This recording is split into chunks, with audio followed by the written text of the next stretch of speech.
On commence?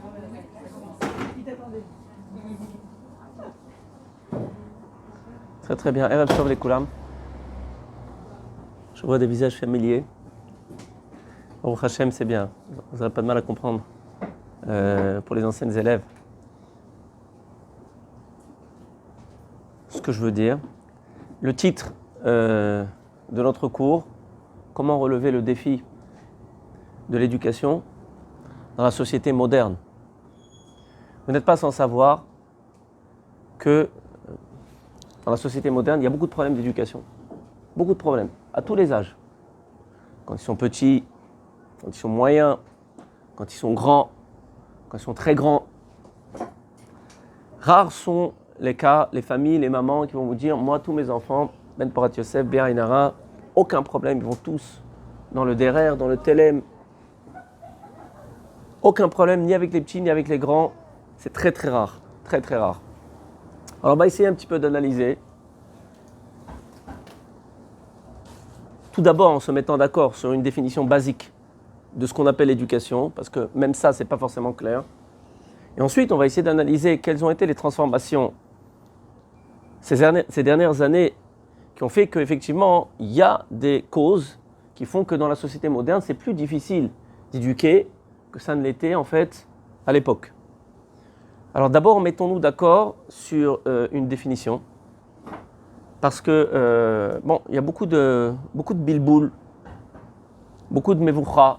Quand on parle en fait d'éducation, on a été pas mal influencé par les goïms, mais aussi pas mal influencé par toutes sortes d'approches, de techniques d'éducation qui font quelquefois de choses qui sont, oui, importantes dans l'éducation, mais qui ne sont pas l'essentiel de l'éducation. L'éducation avec un grand E. Comme par exemple le dougma ishit, l'exemple personnel. Beaucoup d'éducateurs qui vont vous dire, écoute, c'est pas la peine d'éduquer, montre-toi un exemple personnel et tu vas voir, tout va aller comme sur des roulettes. À cela, j'ai presque envie de répondre. De toute façon, c'est pas moi, je parle au nom du Rav. Alice au pays des merveilles. Pourquoi ? Parce que même si c'est vrai, évidemment que l'exemple personnel est quelque chose qui est très très puissant, alors, vous comprenez que là, on parle d'un problème de midot, d'accord ? Donc si moi, par exemple, j'ai un problème avec une certaine mida, je sais pas, je suis quelqu'un qui est un peu nerveux, par exemple, d'accord ? Oui, je suis toujours en train de bouger comme ça. Alors maintenant, ça voudrait dire que pour éduquer mes enfants à la mida de la savlanout et du calme, il faudrait que je travaille cette mida. Vous savez combien de temps ça prend pour travailler une mida, mesdames ? Combien de temps ça prend ? Une vie. Quand on y arrive. Et il y en a qui n'y arrivent pas, hein, vous savez, il y en a que, vous savez, encore avec la canne à 90 ans, ils sont toujours comme ça. Ils n'ont pas bougé. Donc, évidemment, le dougma ishit, c'est quelque chose de très très fort, c'est quelque chose de très puissant. C'est pas pour rien que le Rav a quand même consacré un paragraphe entier sur le dougma ishit, mais ça suffit pas, mesdames, ça suffit pas. Donc, il faut quand même qu'on se mette d'accord. On va tout simplement citer le verset de Michelet, duquel en fait on apprend tout. Chanoch lanar al pidarko gam ki askin lo yasor mimenu. Éduque l'enfant d'après sa voix, d'après ses tendances, nous dit le Gaon de Vilna. Gam ki askin. Et de cette façon, si tu l'éduques d'après ses tendances et d'après sa voix à lui, ça implique, mesdames, que pour chaque enfant, il y aura des différences. On ne peut pas faire une formule magique et dire que pour tous les enfants, ça va s'adapter, non ? Et ce qui nous intéresse, lorsqu'on veut vraiment prendre la définition de l'éducation, c'est la fin du pasuk, la sefa. Gam ki askin lo yasom mimenu. Alors de cette façon, aussi quand il vieillira, quand il grandira, c'est mieux de traduire comme ça peut-être, pas littéralement, alors il ne va pas se détourner de la voie que tu l'auras inculquée. En d'autres termes, pour nous, le propre de l'éducation, pour nous, Yehudim, juifs, chez les goïms, c'est pratiquement le contraire, c'est le long terme. On ne vise pas le court terme, on vise le long terme. C'est-à-dire que ce qui m'intéresse, et ma démarche, va consister à me soucier de ce que l'enfant fera lorsque je ne serai plus là, moi, avec mon bâton ou avec mon bonbon. Ou avec ma carotte, ça revient au même. Que je vienne avec un bâton, avec des menaces, des punitions, des sanctions, ou alors avec des sucettes, des prasim. Tout ça, mesdames, désolé de vous décevoir, c'est pas de l'éducation. Le bâton, vous le saviez déjà peut-être. Mais pour vous, mesdames, qui êtes Meod Rakot, venant Israël, peut-être que vous ne savez pas jusqu'à présent que les récompenses, c'est pas de l'éducation. Parce que quand je ne serai plus là avec ma récompense, quand je ne serai plus là avec mon bâton, qu'est-ce qu'il va faire l'enfant ? Il va trouver peut-être des bonbons qui seront même meilleurs. ailleurs, allez savoir où. Les bonbons, ça marche pendant un certain temps. Les récompenses, ça marche pendant un certain temps. Mais si l'enfant il s'habitue à marcher au carburant, mesdames, très très vite, il trouvera un carburant qui est beaucoup plus intéressant ailleurs. Donc ce qui m'intéresse, c'est le long terme. C'est qu'est-ce qu'il va faire l'enfant après? Qu'est-ce qu'il va choisir après? Comment je serai déjà plus là? Bezrat Hashem, qu'on soit là jusqu'à Mea Vesrim, jusqu'à 120 ans, quand je dis plus là, c'est-à-dire quand on ne sera plus en mesure d'éduquer. Quand l'enfant il va nous dire au bout d'un moment, écoute, je suis plus un enfant, ça suffit. Quelquefois c'est légitime, quelquefois ça ne l'est pas, mais il y a un moment où il faut se rendre à l'évidence qu'on ne peut plus éduquer son enfant. Une fois une dame s'est tournée vers moi et me dit, Rav, j'ai des gros problèmes d'éducation avec mon enfant, il faut à tout prix que vous m'aidiez. Quel âge il a, madame? 18 ans. C'est plus un enfant. Ça fait longtemps que c'est plus un enfant. Alors, ça ne veut pas dire qu'il n'y a rien à faire. Si vous avez maintenant des problèmes avec un jeune homme de 18 ans, ça ne veut pas dire qu'il n'y a rien à faire. Mais c'est déjà plus d'éducation.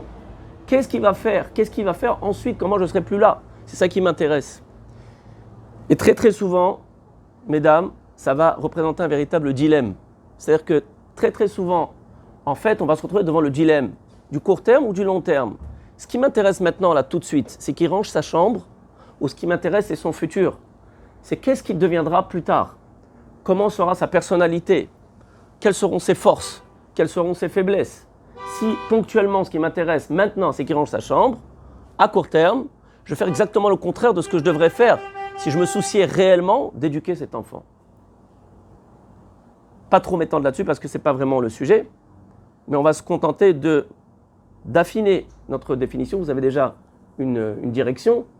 Donc en fait, ça veut dire que la question va se résumer à la problématique suivante. Qu'est-ce que moi je peux faire pour avoir une garantie, entre guillemets, parce qu'une garantie on n'en aurait vraiment jamais, parce qu'on ne peut pas enlever le libre arbitre de l'enfant, mais qu'est-ce que moi je peux faire pour mettre toutes les chances de mon côté, que quand je ne serai plus là, avec mon bâton et avec ma carotte, l'enfant continuera vers la voie, dans les valeurs que je lui aurais inculquées. Eh bien, mesdames, peut-être que la réponse va vous surprendre, mais c'est marqué dans les Sfarim Akdoshim.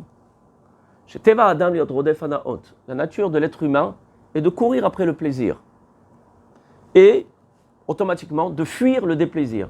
Ce qui me fait plaisir, je vais vers cette chose-là. Ce qui ne me fait pas plaisir, ce qui est rébarbatif, je la fuis cette chose-là. Donc en d'autres termes, ça veut dire que le propre de l'éducation est le plaisir et de faire toucher du doigt à l'enfant le plaisir qu'il y a à se comporter en adéquation avec les valeurs que je veux lui inculquer.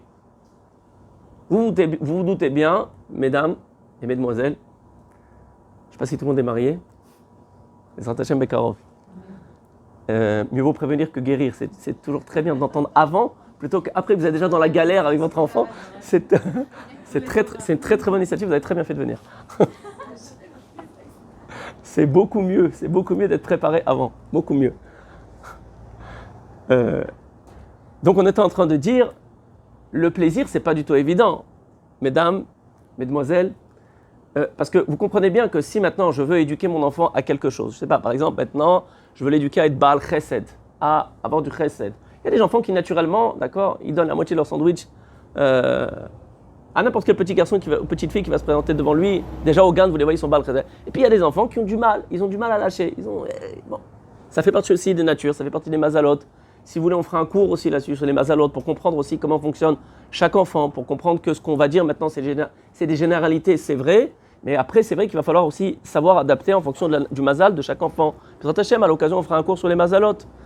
Donc, vous comprenez bien, quoi qu'il en soit, quel que soit le mazal de l'enfant, que si j'ai un besoin, une nécessité d'éduquer pour quelque chose, pour un comportement que j'aimerais bien, qui se déclenche chez l'enfant, pour un comportement que j'aimerais bien qu'il arrête d'avoir, forcément, à la base, c'est quelque chose qui est rébarbatif, c'est quelque chose qui n'est pas agréable, d'accord? Un enfant qui a du mal à donner, je veux dire maintenant il faut que tu donnes, c'est pas agréable. Donc comment est-ce que moi maintenant je vais lui faire ressentir du plaisir de donner si lui dans sa nature il n'a pas envie de donner et que pour lui c'est très désagréable de donner? C'est possible, mesdames, mais c'est sûr que c'est pas une mince affaire et que c'est pas facile. Dans ce sens-là, on peut donner maintenant une définition assez claire. On peut dire que l'éducation, c'est l'ensemble des actions ou des paroles que je vais avoir et qui vont réveiller chez l'enfant du plaisir au moment précis où j'essaye de lui expliquer, de lui communiquer une valeur ou alors au moment précis où il agit en adéquation avec la valeur que je veux lui inculquer. Tout ce que je vais pouvoir dire, tout ce que je vais pouvoir faire qui va réveiller en lui du plaisir, ça c'est l'éducation.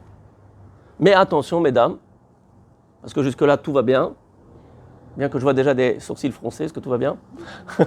Ça va, c'est clair? Ça implique et ça veut dire, mesdames, que tout ce que je vais dire et tout ce que je vais faire, qui va au contraire réveiller chez l'enfant une sensation de déplaisir, au moment où j'essaie de lui communiquer une valeur, au moment où il agit en adéquation avec les valeurs que je veux lui inculquer, alors ça, mesdames, c'est de l'anti-éducation. J'anti-éduque.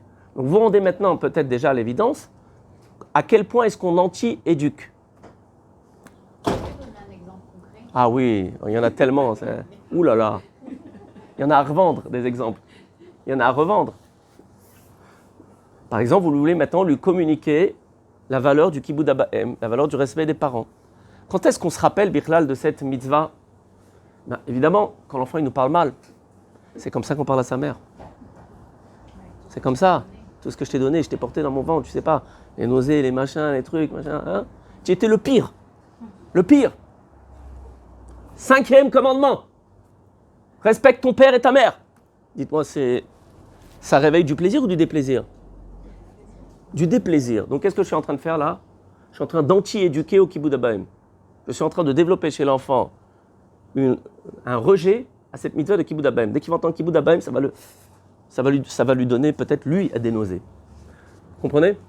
Et combien on le fait, d'accord? Ou alors, ça fait 10 fois que je t'ai dit de ranger ta chambre. Ça fait plaisir ou ça fait pas plaisir? Ça fait pas plaisir. Donc je suis en train d'anti-éduquer au rangement. Vous en voulez encore? Il y en a à revendre. Vous pouvez participer, c'est toute la journée, d'accord? On n'arrête pas avec ça, on n'arrête pas, d'accord? Tu vas t'habiller, tu vas faire ta douche, t'arrêtes de taper ton petit frère. C'est ça, ve'avta l'erecha kamocha.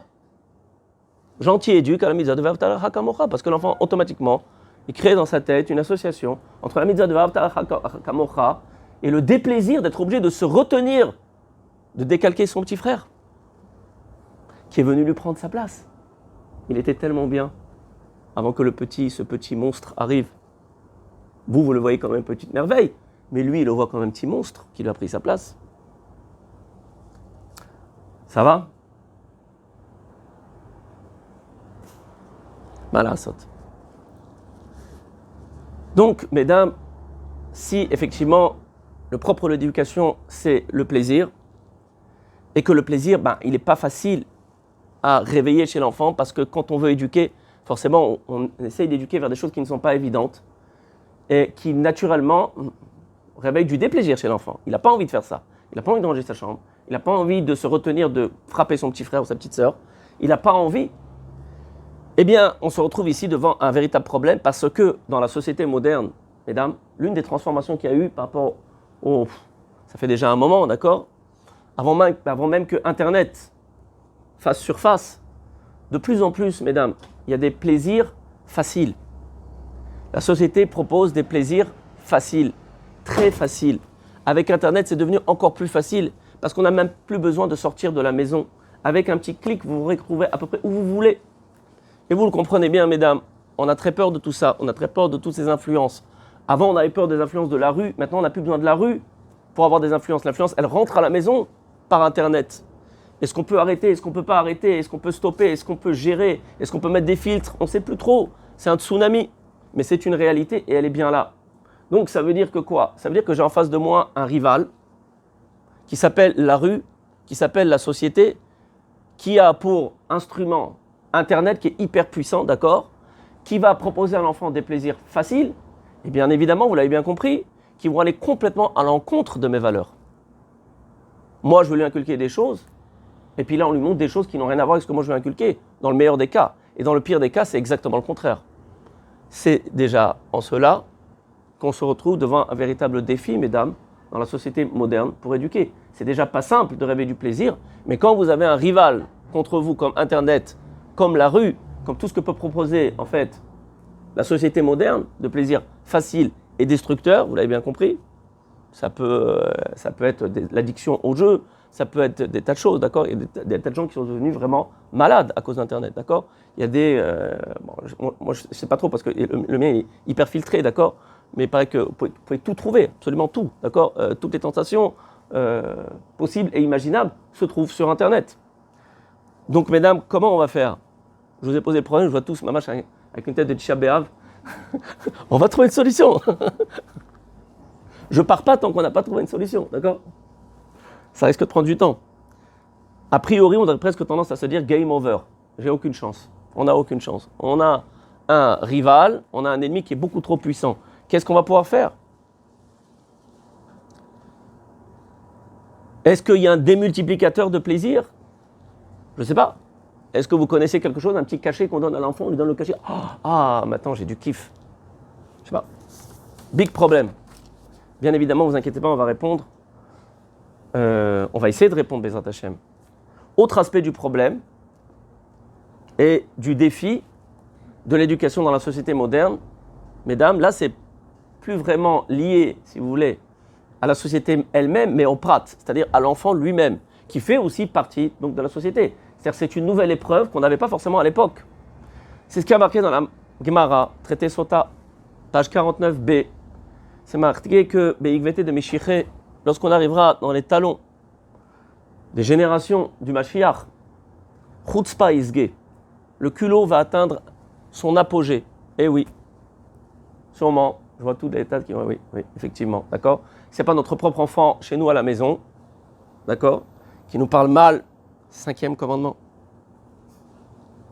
Qui est Chutzpah, qui n'a plus aucune discipline, qui n'écoute plus rien de ce qu'on lui dit. Ça, en général, ça arrive à un âge plus avancé, quoique, j'ai vu des cas aussi très exceptionnels. Même des fois, quand vous roulez sur la route, je ne sais pas si vous avez ça à Roma, vous avez des petits gosses de quoi? Je n'ai pas de rien du tout. Ils se mettent en face de la route et ils font comme ça. Et des fois, ils vous envoient aussi des projectiles sur votre voiture. Hein. Ouais. Et quand vous descendez, ils disent Mata, scellé. Vous n'avez pas vu ça? Bon, plusieurs fois, ça m'est arrivé. Bon, peut-être que j'ai une tête qui, qui donne envie d'embêter.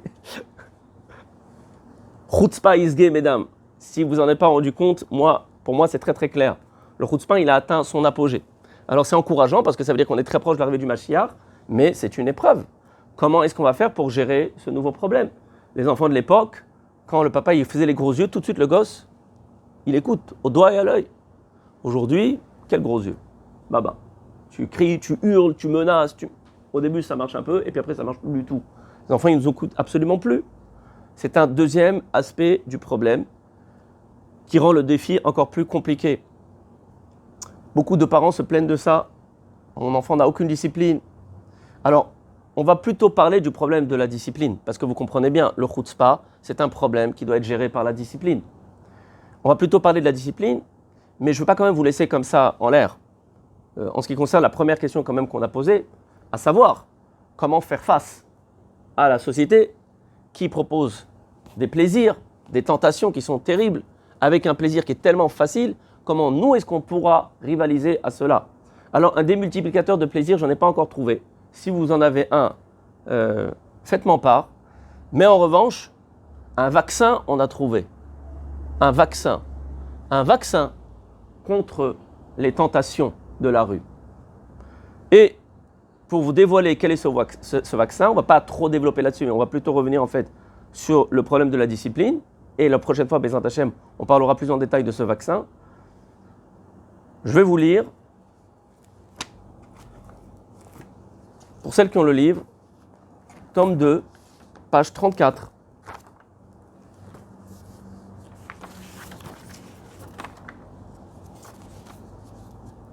Le témoignage des enfants eux-mêmes. Et c'est ça qui est extraordinaire, qui est échoudi, qui est exceptionnel dans l'Ashta du Rav Yechiel Jacobson, c'est que ce n'est pas de la philosophie, mesdames. C'est des enseignements, la plupart des enseignements qu'il a reçus, lui-même il le dit, je l'ai appris des enfants, en leur parlant, en essayant de les comprendre, en essayant d'enlever mes lunettes, il n'en a pas, mais c'est une métaphore, et de mettre les lunettes de l'enfant pour essayer de comprendre et de voir qu'est-ce qu'il ressent, qu'est-ce qui ne colle pas, qu'est-ce qui ne va pas. Dis-moi toi, explique-moi qu'est-ce qui ne va pas.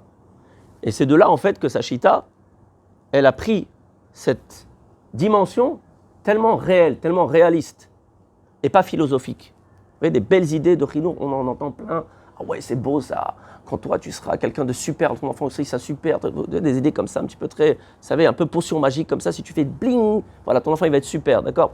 Et puis on voit bien que c'est sympa, c'est intéressant, mais ça ne tient pas la route. Regardez, écoutez plutôt ce témoignage.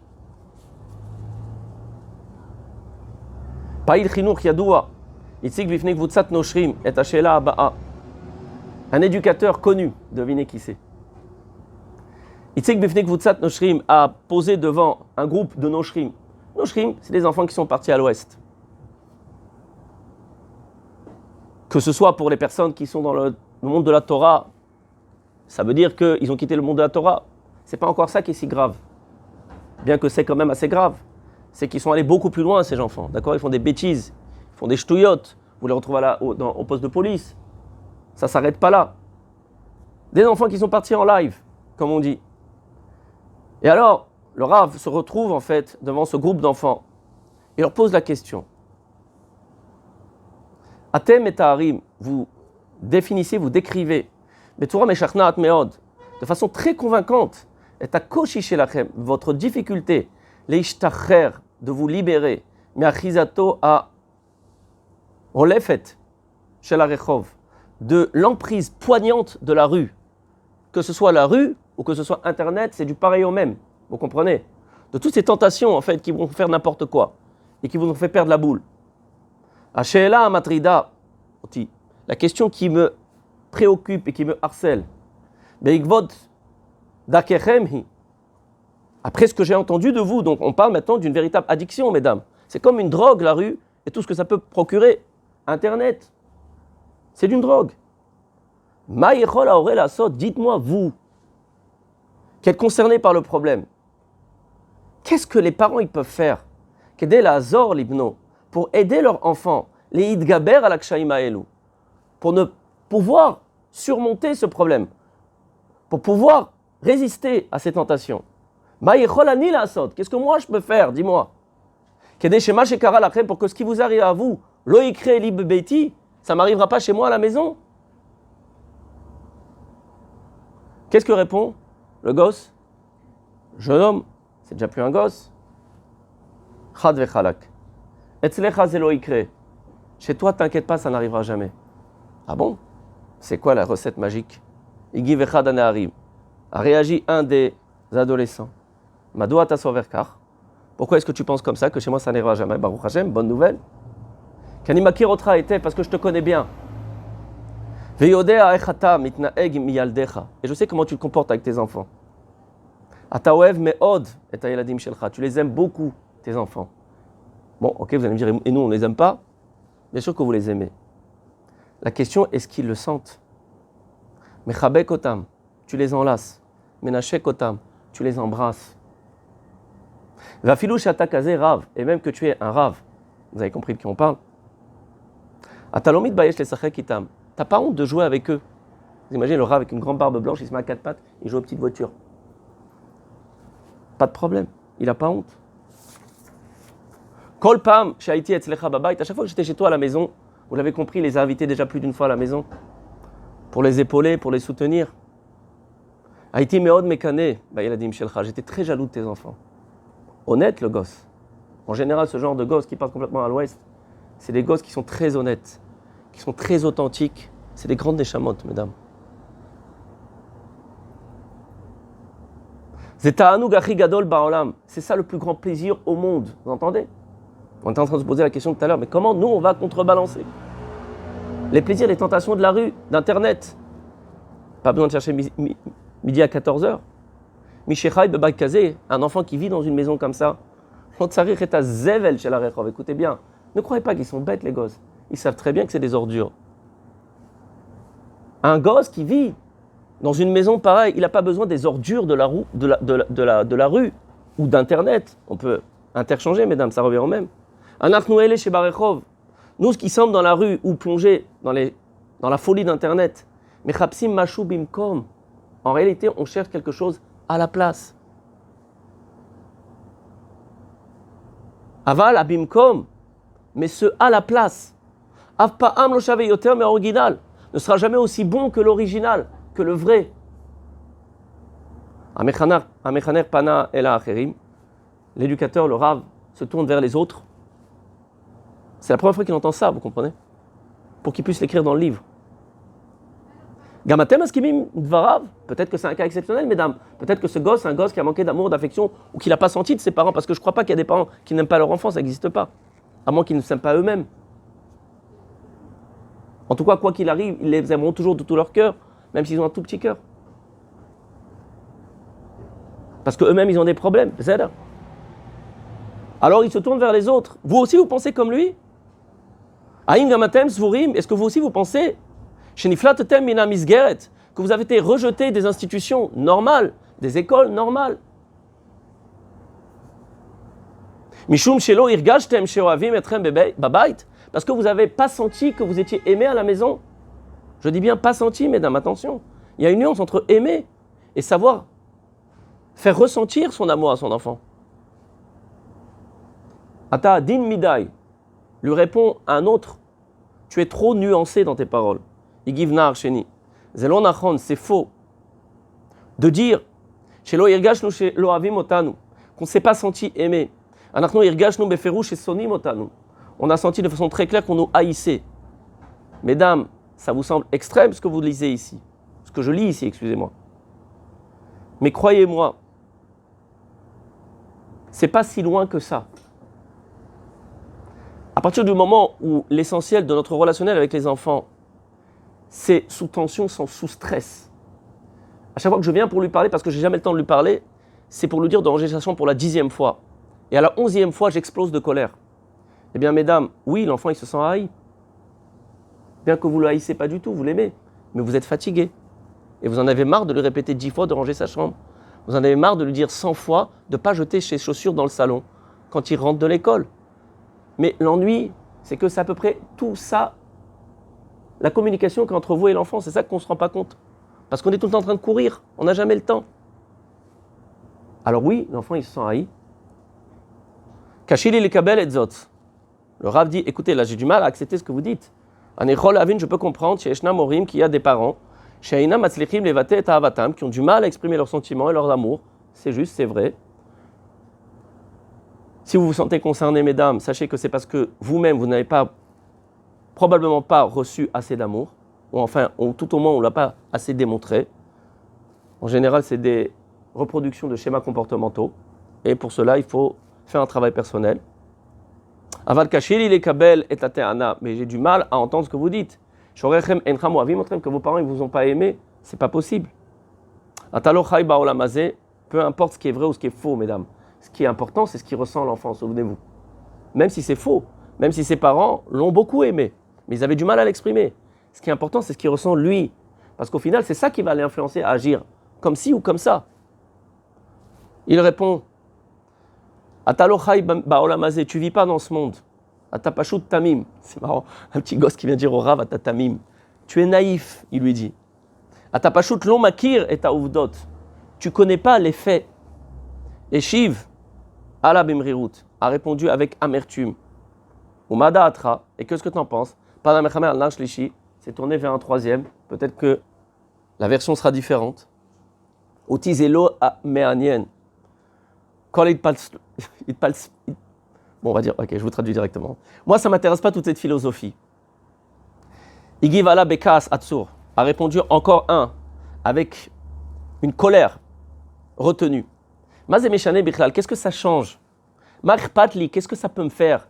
Imbalev et Moavim oti olo. Si dans leur cœur ils m'ont aimé ou ils m'ont pas aimé, qu'est-ce que ça change? Qu'est-ce que ça fait? Je m'en fiche. Aïkar, le plus important et l'essentiel. Ou Machani Irgashti, vous voyez, le dit lui-même, l'enfant. C'est ce que moi j'ai ressenti, c'est ça qui est important. Maïrpatli, qu'est-ce que ça me fait faire de savoir qu'au fond d'elle, ouais, ma mère elle m'aimait. Au fond d'elle, Todaraba. Moi je ne l'ai pas ressenti. Vani Irgashti Rameod, mais en revanche, je me suis ressenti très très mal. Non. Lo Irgashtira, je ne me suis pas senti mal. Ane Margishra, je me sens mal maintenant. Bien que maintenant, vous comprenez bien qu'à 17 ans, 18 ans, il ne va pas demander à sa maman, fais-moi un câlin, maman. Il est grand maintenant, mais il se sent encore mal. Il sent encore ces carences affectives qui sont au fond de lui. Qui gamayom, parce qu'encore au jour d'aujourd'hui, Afilouch Anikvar, Beket Seritam, bien que je suis en mauvais termes avec eux, on va dire. Keilulo Arpat Limiem, et je fais comme si je m'en fichais d'eux, de mes parents. Zaosé lira, ça me fait mal. Anarises meat, l'enfant a hésité, un court instant. Vachakach aussi, et ensuite il a rajouté. Ane agilecha et ta'emet, tu veux que je te dise vraiment la vérité. Afilo ayom, même aujourd'hui. Que chez Ani roé abba mechabek et ayel et chelo.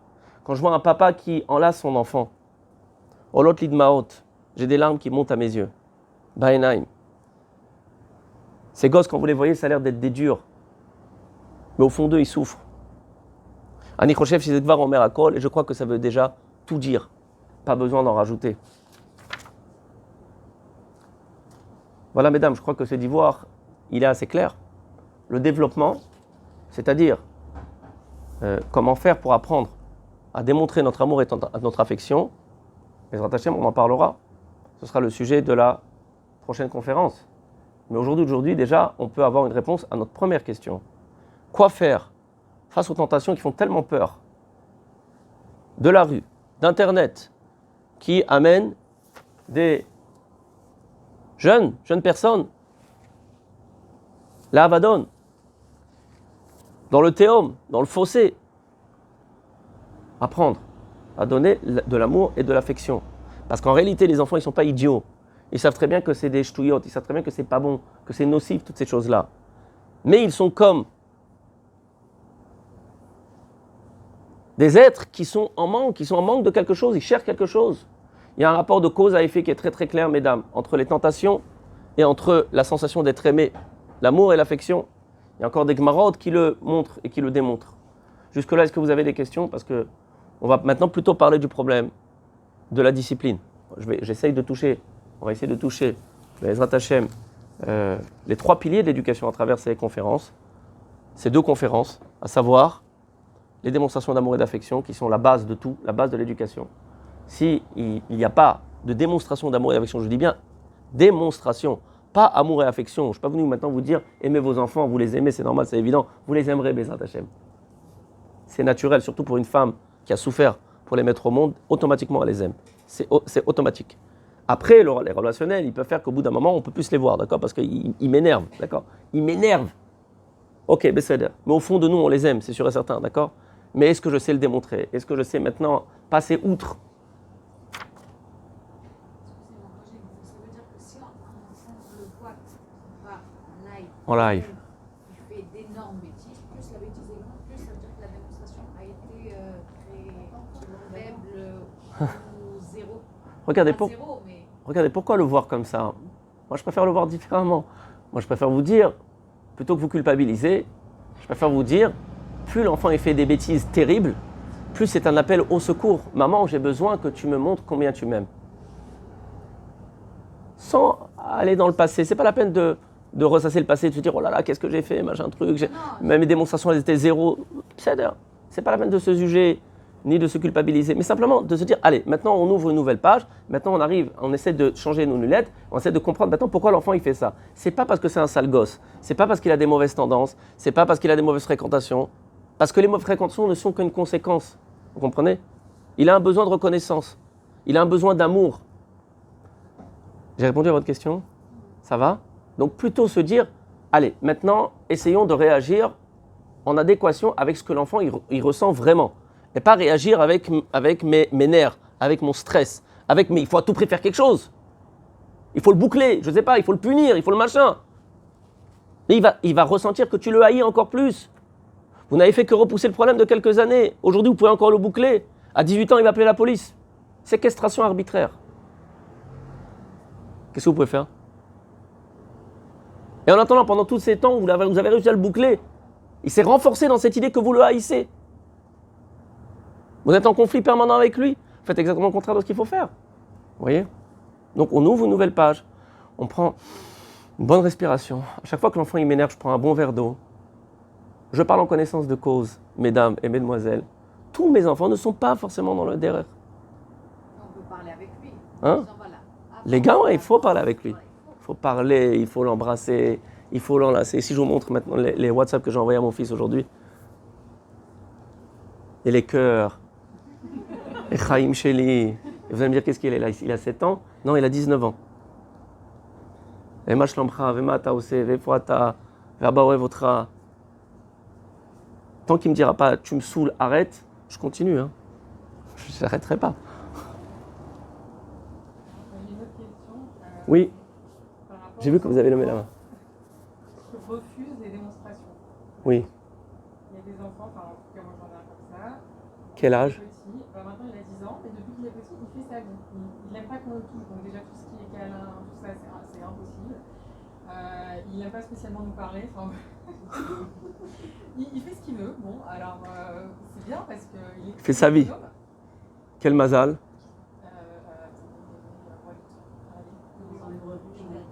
Non mais c'est Betula. Ben, limite Betula, limite vierge, arrête, limite. Entre les deux. D'après ce que vous dites, c'est plutôt Betula, je crois. Parce que le lion, il adore qu'on le caresse, qu'on le machin, il adore. Il adore. C'est plutôt, je crois que c'est plutôt, ouais, c'est plutôt Mazal Betula. Méanienne. Je crois que c'est une réponse qu'il faudrait donner Kilou de façon en connaissance de cause. Je peux peut-être déjà vous donner une piste. Le fait qu'un enfant il refuse des démonstrations d'amour et d'affection, ça peut vouloir dire qu'il s'est créé une carapace. Maintenant, pourquoi? On a tous besoin d'amour et d'affection. Nous, les enfants, les adultes, les grands, les moyens, on a tous besoin de se sentir aimé, de se sentir reconnu. C'est un besoin qui est atomique. Mesdames, c'est un argument de vente qui va jusqu'à dessiner sur les papiers toilettes des petits cœurs. Quel rapport le papier toilette et les petits cœurs, dites-moi? Est-ce qu'on est tellement tamim que quand je vais acheter du papier toilette, je m'imagine un seul instant que celui qui a produit le papier toilette, il m'aime? Apparemment, ça marche, je ne sais pas. Si ça ne marchait pas, il ne le ferait pas. On est tellement en manque, en besoin d'amour, de reconnaissance, qu'on va même acheter du papier toilette avec des petits cœurs, même si ça coûte un peu plus cher. Mais il y a des petits cœurs.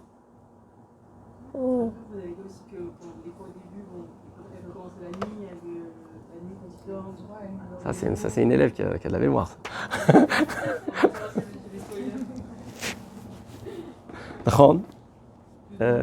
Donc dans un premier temps, il faut essayer de comprendre pourquoi il repousse, il rejette l'amour et l'affection. On n'arrête pas d'essayer, on n'arrête pas d'essayer. De comprendre. Non, toujours d'essayer.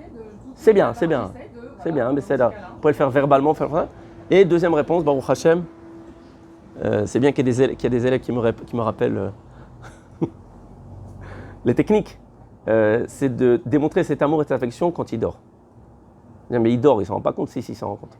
Le subconscient, il continue à travailler, ça marche super bien. Le Rav s'est servi de cette technique avec des enfants qui étaient brûlés à vif, d'accord? Donc qui, eux, avaient complètement fermé, d'accord, la porte d'accepter quelque démonstration d'amour et d'affection que ce soit. C'est pas qu'ils en ont pas besoin, c'est qu'ils en ont eu tellement besoin et qu'on leur a déjà tellement de fois claqué la porte sur les doigts, cette porte sur laquelle ils avaient tapé, toc, toc, toc, je veux de l'amour et de l'affection. Et blanc, on leur claque la porte sur les doigts. J'ai pas le temps, machin truc, qu'est-ce que tu fais là? Les fois, on ne se rend même pas compte que l'enfant il est en train de demander de l'amour et de l'affection. Comme on l'a souligné, il fait une grosse bêtise, il veut de l'amour et de l'affection, c'est ça qu'il demande. Il veut attirer l'attention. Il peut même des fois se mettre en danger pour ça. Grave en danger. Et d'un seul coup, il voit son père dans tous ses états, il dit je ne savais pas qu'il m'aimait à ce point-là. Vous voyez, donc ça c'est une technique qui a été utilisée par le Rav, ça a très très bien marché. Il est recouvré quand il dormait, il leur faisait un câlin quand il dort. Essayez Bezrat Hashem. En parallèle, essayez de voir qu'est-ce qui ne va pas. Essayez, bon, je sais que c'est pas évident, il faut peut-être aider de l'extérieur, un spécialiste.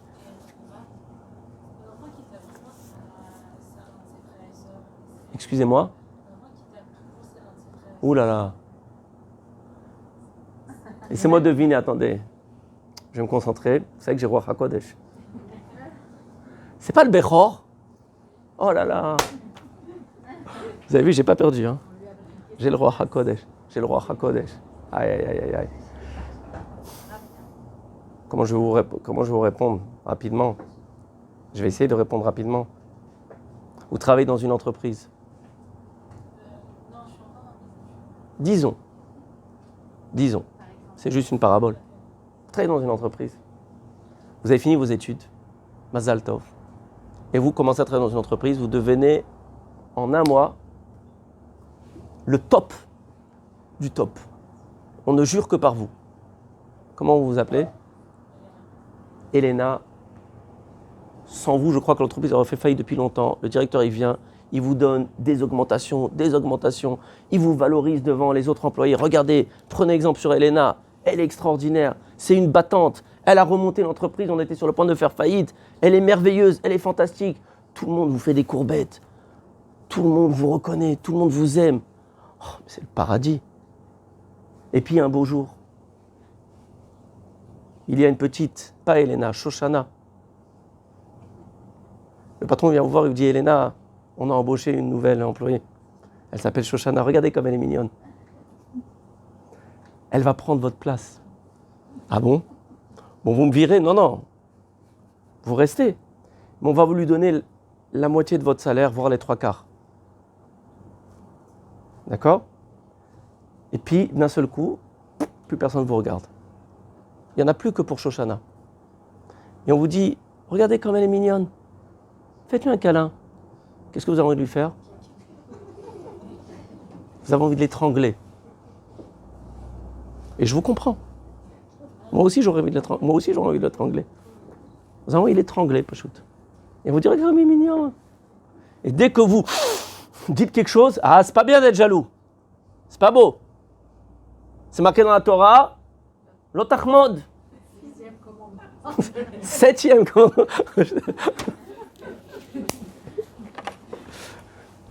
Vous avez compris? Voilà. Après, qu'est-ce qu'on doit faire? Ça ferait l'objet d'un cours. Tout dépend comment le patron. Je vous ai pas oublié, ne vous inquiétez pas.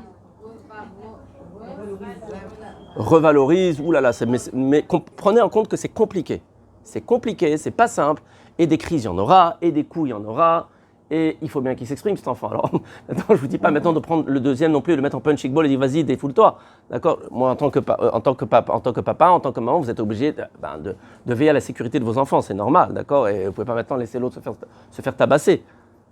Mais ma réaction n'est déjà plus la même. J'ai plus une réaction de colère. Je vais l'arrêter parce que je suis obligé de l'arrêter. Il faut bien que je protège le bébé, le petit. C'est dangereux, d'accord? Mais je la comprends tellement. Kama anime vinota. Déjà, vous la comprenez, déjà. Oh, combien que ça va mieux. Combien c'est bon d'être compris, non? Hein? Quand on va voir des fois quelqu'un, un psychologue, un métapel, rien que vous lui expliquez, rien qu'il vous comprend, déjà vous vous sentez mieux. Vous avez l'impression que des fois ça suffit, des fois, vous savez quoi, mon problème est réglé. Zéro. J'avais juste besoin qu'on m'écoute, qu'on me comprenne. Ah, je me sens mieux. On ne les comprend pas. Regarde comme elle est mignonne. Regarde comme il est mignon. Mais quoi mignon, quoi mignonne? Enlevez vos lunettes. Mettez ces lunettes à vous. C'est un monstre. Un monstre, Pajout. Un petit monstre. Avec des petites fossettes comme ça. Un petit sadique. Avec des petites couettes.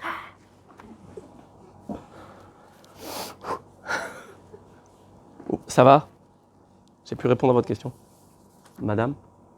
Moi, j'ai Excusez-moi. une question parce que j'ai souvent entendu qu'il y avait des moments importants qu'il ne fallait pas louper. Par exemple, Oui. le moment quand ils arrivaient d'école. Ah oui, le on va en moment parler. quand ils partent à l'école, tout ça. Et en fait, moi, je le sens comme une genre de... De Yetzerara. Non. À ces moments-là, vous avez envie de les tuer, d'accord? C'est normal. Non, je vais pas là, mais ça veut dire qu'en fait, je me dis vraiment avant qu'ils sortent de la voiture pour qu'ils aillent à l'école, de leur faire un câlin, je t'aime. Ken. Je trouve que c'est une aide, pour moi, et au final, à la fin, c'est naturel. Vraiment, ça devient... Baruch Hashem, c'est devenu Baruch un Hashem. automatisme pour vous. Ça devient un automatisme. Mais je trouve qu'avec ma grande, alors au début, je pensais qu'elle avait honte que je fasse le câlin devant l'école. Et en fait, Ça se peut. C'est possible. Mais la voiture, quand je la gare même un peu plus loin, Je sens arriver votre question.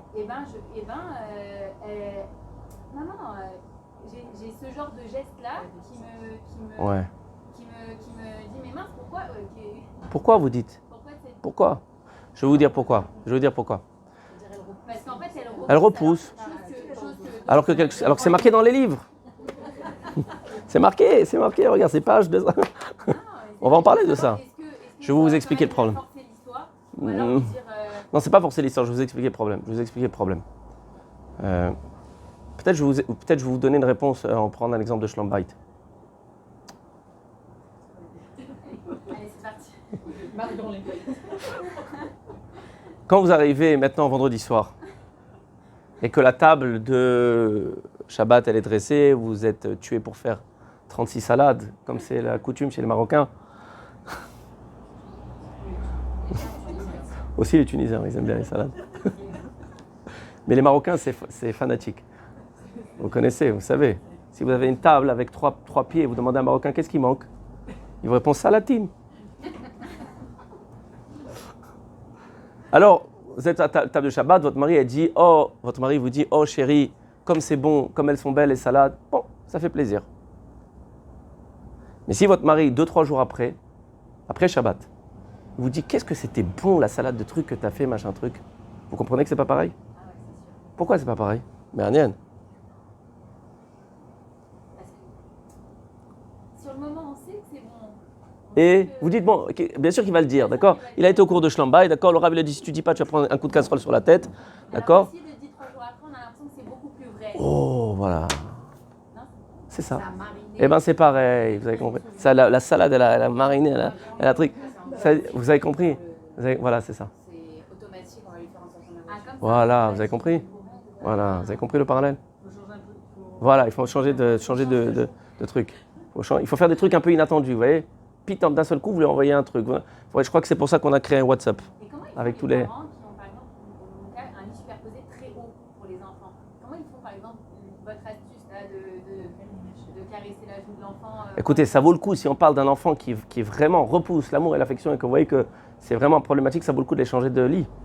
Carrément. Ouais. Ah oui, c'est tellement important. Vous vous rendez compte, là, on est en train de parler, mesdames, de l'antidote, on est en train de parler du vaccin, de tous les dangers qu'il y a dans la rue, qu'il y a dans Internet. C'est d'accord, c'est un problème qui est monstrueux. Mais en haut, c'est genre des. Accessible, il est pas accessible pour une Non, c'est pas du tout accessible. Quand Si t'arrives pas à l'embre. Moi, juste dans l'histoire des enfants là, qui sont dans la rue et que. Mais ces enfants, ils ont dû tomber pour se rendre compte du plaisir simple, entre guillemets. Ils ont dû dire il faut aussi empêcher. Ils ont dû avoir la comparaison. Par exemple, je sais pas moi, les enfants mangent, je sais pas, si je prends la cigarette par exemple. Ok. Donc ils essayent, peut-être qu'ils essayent pour comprendre que. Ils sont tombés une fois, vous dites. Alors comment. Genre, est-ce qu'il faut tomber une fois ou est-ce qu'il faut. Enfin, entre guillemets. Est-ce qu'il faut les laisser tomber? Non, il ne faut pas les laisser tomber. Et- Il faut tout faire pour ne pas les laisser tomber. Mais si vous donnez cette ma'atefet, si vous venez déjà depuis le plus jeune âge, il n'est jamais trop tard pour bien faire. Cet amour et cette affection, ils ne tomberont pas. C'est des compensations, mesdames. Ce qui est marqué ici, vous comprenez bien, le Rav, ce n'est pas seulement des enfants qu'il a appris cela. C'est marqué dans la Gemara. Traité Souka. Nunbet, page 52. Ah, c'est marqué Impaga Bechanu. C'est marqué dans d'autres termes, mais c'est pareil. Impaga Bechamenu Valze, si ce vilain, il t'a touché, il t'a atteint, on parle du Yetzer Hara. Gros retour le Beth Midrash, on parle à un homme. Tire-le, traîne-le au Beth Midrash, à la maison d'études. S'il est en pierre, il va fondre. S'il est en métal, il va exploser. Normalement, je dis le contraire, c'est l'homme méchané. C'est comme ça que c'est marqué là-bas, d'accord? Peu importe pourquoi. Et là-bas, on parle de quoi? On parle de 2 sortes de Yetzer Hara. Il y a du Yetzer Hara qui est lié au désir. Il y a du Yetzer Hara qui est lié à la gava, à l'orgueil. Par exemple, la colère, c'est de l'orgueil. Il y a des Yetzer Hara qui sont liés au plaisir, au désir. Comment est-ce que je vais réussir à le tirer? Ce sera 2 sortes d'études qui sont différentes. Le Gaon de Vilna, il nous dit, il enseigne, pour le Yetzer Hara qui est lié au plaisir, au désir, il va falloir que tu étudies des Midrashim. Des Midrashim qui relatent de l'amour d'Akadosh Baruch Hu envers Knesset Israël et donc envers nous-mêmes. Donc ça veut dire que c'est transparent. La vulnérabilité au désir, c'est des carences affectives en fait. Si on a beaucoup d'amour et d'affection, on reçoit beaucoup d'amour et d'affection, on est beaucoup plus fort. Beaucoup moins mitragesh. C'est l'une des raisons pour laquelle on dit, voilà, on a passé les parachutes de Yosef. Pourquoi vous faites toute une histoire qu'il a résisté à la femme de Potiphar? Est-ce que c'est le seul tzaddik qui a résisté à une femme? Il y en a eu encore des tzaddikim qui ont résisté. Des grands tzaddikim. Mais Yosef, on dit, ha tzaddik. C'est le tzaddik. Une des explications qui est donnée, mesdames, c'est parce qu'il a perdu sa mère très tôt. Et il a été arraché de son père.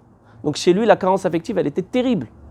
Et d'un seul coup, vous avez la femme de Potiphar, qui change de tenue 3 fois par jour, et qui est prêt à lui faire tous les câlins qu'il veut. Et lui, il résiste. Ça, c'est balèze. Oui, bien sûr.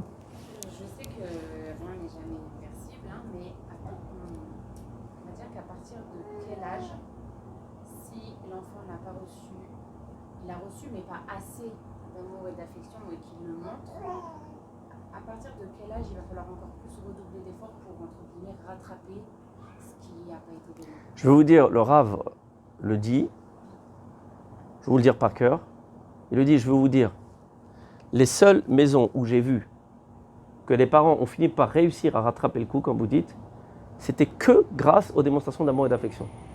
Rien d'autre. C'est-à-dire, est-ce que ça va marcher, est-ce que ça va pas marcher, est-ce que c'est trop tard, est-ce que c'est pas trop tard? Bon, Kol Mikre les gouffos, c'est au cas par cas que ça se traite. Mais le Rav, il dit, mais je vais vous dire, c'est que ça. Laissez tomber tout le reste. L'homme échané quel âge? L'homme échané quel âge? Faites le maximum, je ne sais pas comment. Les câlins, les bisous, les machins, quand il dort, quand il est réveillé, quand il est hypnotisé, quand il est... Je ne sais pas, le Reda.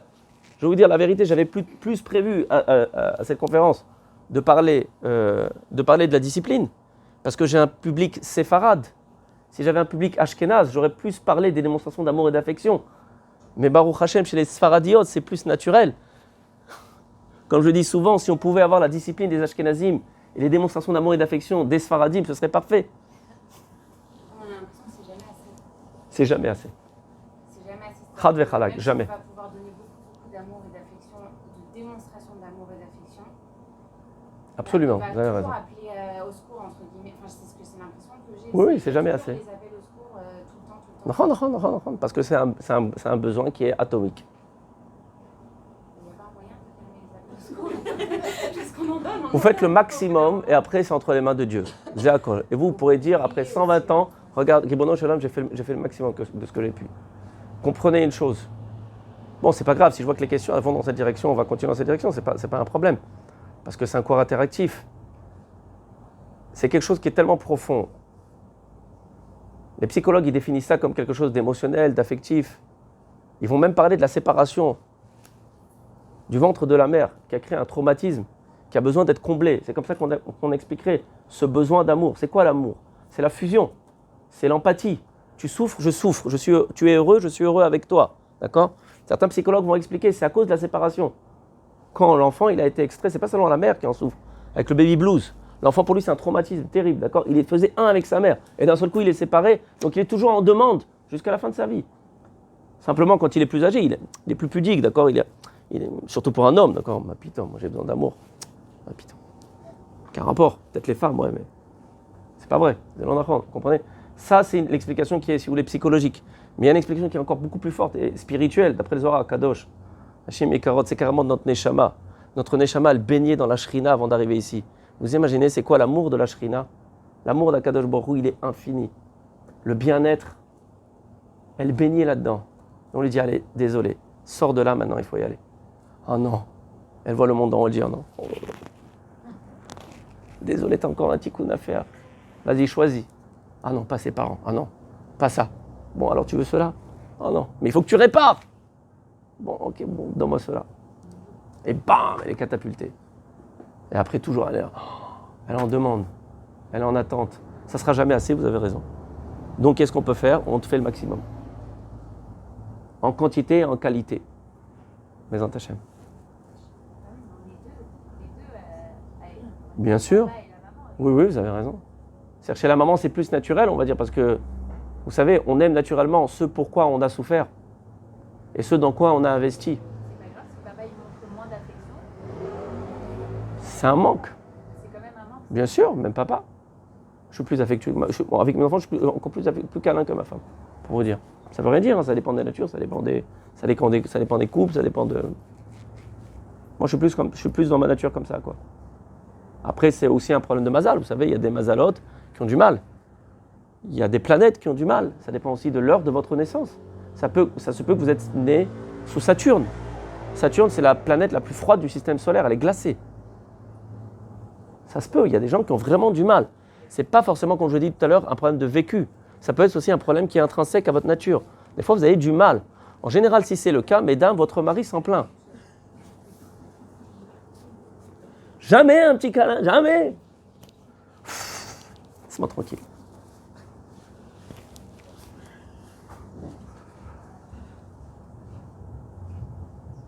Parlons maintenant, si vous voulez bien, du problème de la discipline, qui est la réponse en fait au problème du chutzpah dont on a parlé. Ça aussi, c'est pas un petit problème.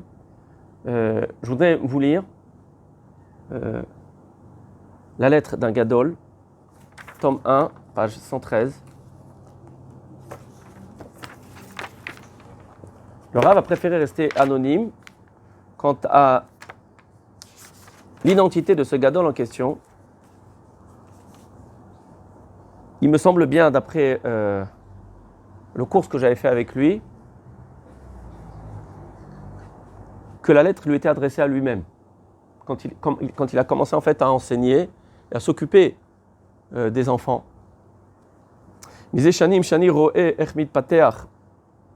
Excusez-moi, j'ai pas lu le. Talmidi Aouvi Li Kebeni. À mon élève, que j'aime comme mon propre fils. Misé Shanim, voilà plusieurs années. Shani Roe Echmit Pateach. Talir Mad'ig ou Mafrid. Un phénomène inquiétant et apeurant. Talir. Un système, un phénomène. Chez Mahamid et Onesh, qui a mis en place la punition, qui est Tachlif le Chinour, comme un remplacement à l'éducation. Yoter ve yoter, de plus en plus. Mechantrim mishtamshim be onesh, bofen mugzam. Les éducateurs se servent de la punition de façon complètement disproportionnée et exagérée. Meod. Gambe ichut, que ce soit en qualité, ve gambe kamut, ou en quantité. Zetalir sherabim mekirim bo. C'est un système que beaucoup connaissent. Verabim mitztarim meod michamato. Et beaucoup aussi sont désolés de cela. C'est quand vous posez la question aux éducateurs, aux gens qui travaillent dans l'éducation, ils vous dire oui, c'est vrai que c'est terrible, mais on est obligé de punir en permanence. Ils le disent, c'est terrible. Alors pourquoi tu punis? Et là, chez Sovri, même parce qu'ils pensent. Arabim, chez quoi Hametsiout? Parce que c'est la réalité, qu'est-ce qu'on peut faire? Les gosses de l'époque, ils écoutaient, aujourd'hui, ils n'écoutent plus rien. On est obligé de les punir. Amishpat mitkalkelet, la discipline s'est complètement effritée. Yoter ve yoter, de plus en plus. Velachen aonesh mitgaber, et c'est la raison pour laquelle on est obligé de punir. Et punir, et encore, et encore, et encore, et toujours. Aval et Didi Barour. Mais pour moi, nous dit ce Gadol, je crois que c'est le Rav Auerbach, je ne suis pas sûr.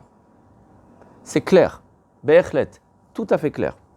Shatalich mitrachesh beseder afour. Que le phénomène se produit exactement dans l'ordre contraire. Kechol shema anishim.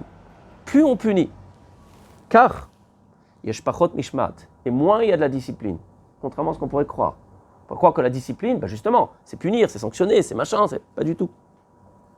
Kol shana megim elenu la yeshiva, tous les ans, on a des bachurim qui arrivent chez nous à la yeshiva, mimkomot shonim, d'endroits différents, vetamid ze aklal, et c'est toujours la même règle, le même axiome de base qui se vérifie sur le terrain. Abachurim apachot memushmaim, les gosses qui sont moins disciplinés, c'est justement cela. Chez Megim et Mekomot, chez Bahem et Inushu Arbe. Ces endroits, ils viennent de ces endroits de Talmud et Torah, on punissait à Torah et à travers. C'est eux qui ont le moins de discipline. Contrairement à ce qu'on pourrait croire. C'est qu'on les a pas assez punis, il fallait plus. Maboul. De Haïnou, c'est-à-dire, Davka Ele. Chez Urchnou Alidé Aneshim, c'est précisément ceux-là qui ont été soumis par la punition. Oui, sur le moment, vous arrivez à soumettre. Sur le moment, il va faire ce que vous avez dit, parce qu'il ne veut pas être puni, ok, c'est d'ailleurs. Mais qu'est-ce que vous avez fait? Est-ce que vous l'avez vraiment rendu quelqu'un de plus discipliné? Pas du tout. C'est ceux-là qui ont tellement de mal à s'adapter, à s'habituer à un style de mishmat, à un style de discipline qui est beaucoup plus adulte. Allez, ça y est, t'es grand maintenant. On joue plus au chat et à la souris. Ça suffit, die. Tu sais très bien que de toute façon, cette discipline, c'est pour toi, c'est pas pour moi. Tu vas réussir ta vie, tu vas rater ta vie. Bon, moi, ça me fera de la peine parce que je suis ta maman, parce que je suis ton papa, parce que je suis ton éducateur. Mais qui en souffrira le plus au final? C'est toi. C'est ta vie à toi. Kaonashim, l'omeyatzrim mishmat, parce que la punition, ça ne cultive pas la discipline. Et la mechablim ba meod, mais les punitions torpillent, détruisent la discipline. L'opam à l'artiste, c'est pas seulement une fois que je suis allé voir Beatzmi, moi-même, pour aller voir dans les cours de récréation, de ces mosdot, de ces Talmud et Torah, d'où viennent ces enfants. Et mechonat ha'anasha elu, ces machines à punir. Mesdames, je suis désolé de vous le dire, mais il faut en être conscient. Le Rav le dit, on ne peut pas couper. Il faut, je vais le dire quand même, c'est pas grave. Il faut chercher le Talmud Torah qui fait le moins de dégâts. C'est pas moi qui l'ai dit, c'est pas moi. Malasot. Encore mon fils, aujourd'hui, il est revenu de l'école, papa, le Rav, il m'a jeté dehors. Ce matin même, je lui ai dit au Rébé, je t'en supplie, si tu sens que tu n'en peux plus et que Bémet, tu ne peux plus le gérer, ne le punis pas. Ne le laisse pas rentrer à la maison avec la sensation qu'il a été puni. Tu n'en peux plus. Moi, je te donne l'autorisation, Richmit, de lui dire, tu sais quoi, mon chéri, tu as envie de rentrer à la maison plus tôt aujourd'hui? C'est un col. Hein? J'attends toujours les 2 millions d'euros. Excusez-moi, j'ai pas compris. Au moins. Vous avez appelé le Torah. Non, je vais aller le voir carrément. Je lui dis, regarde, c'est dommage de punir. Parce que tu comprends, plus tu punis, et plus le gosse, il revient dans sa tête avec la sensation, avec une image de lui-même qu'en étant un sale gosse. Et c'est un cercle vicieux. Il se prend pour un sale gosse parce que tu le punis, et c'est parce qu'il se prend pour un sale gosse qu'il va encore te faire des problèmes. On n'en sort pas. Il me dit, qu'est-ce que tu veux que je fasse? Je dis, c'est très simple. Moi, je suis à la maison, ma femme est à la maison. Renvoie-le. Mais ne le renvoie pas en lui disant que tu es puni. Renvoie-le en lui disant, tu sais quoi, tu as envie de faire un peu de vacances aujourd'hui? Tu as envie d'entrer un peu plus tôt? De toute façon, ça revient au même pour toi. Et non, il est rentré en me disant, j'ai été puni. Mani cholas. Je ne juge pas, je lance la pierre à personne, mais ça fait de la peine. Non, mais juste. Excusez-moi. Là, c'est parce qu'il est plus grand, votre fils, mais moi, mon fils, il m'a dit pareil, mais il a 4 ans, il a 5 ans, parce qu'il a frappé un copain. Chose que c'est pas dans son tempérament de frapper, donc à mon avis, Il a dû le chercher. Ouais. Oui, il a dû le chercher, parce que si ça avait été mon aussi, j'aurais dit bon. Essayez de voir qui c'est, comme ça vous en remettez une. Non, le fait qu'il a dit il m'a puni de récréation. Il m'a puni de récréation. J'ai regardé, je lui ai dit. Il ne faut pas punir de récréation. Je lui ai dit, écoute, ça fait Ils ont besoin de ça, les enfants. Ils ont besoin de la récréation. Je lui ai dit, tu vas plus frapper. Il m'a dit non. Je lui ai dit, bon, bah, taper tout là, c'est l'essentiel.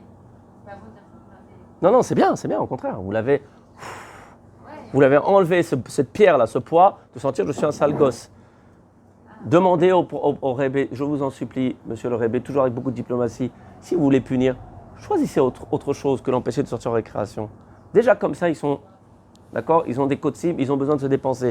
Et après, vous vous étonnez qu'après, il va pas suivre, il va encore vous faire des problèmes. Il n'en peut plus. Il a besoin de se dépenser. Faut pas utiliser ces punitions. Comme quoi, Moi, je pense comme rien. Pourquoi il faut punir, Bechra? Bechra? Ils donne des lignes Hein? à faire et tout, mais après ils vont être Ça aussi, c'est idiot. Je sais pas, moi. C'est idiot. Le Rav vous le dit, regardez, je finis la lettre, c'est très très clair. Et vous allez voir la fin, vous allez dire, c'est pas possible. Regardez ce qu'il dit, le Gadol. Le Pam Alarti, je suis allé moi-même dans ces machines à piano, ne vous inquiétez pas, il y aura place aux questions juste après, vous inquiétez pas. Juste, je voudrais finir la lettre.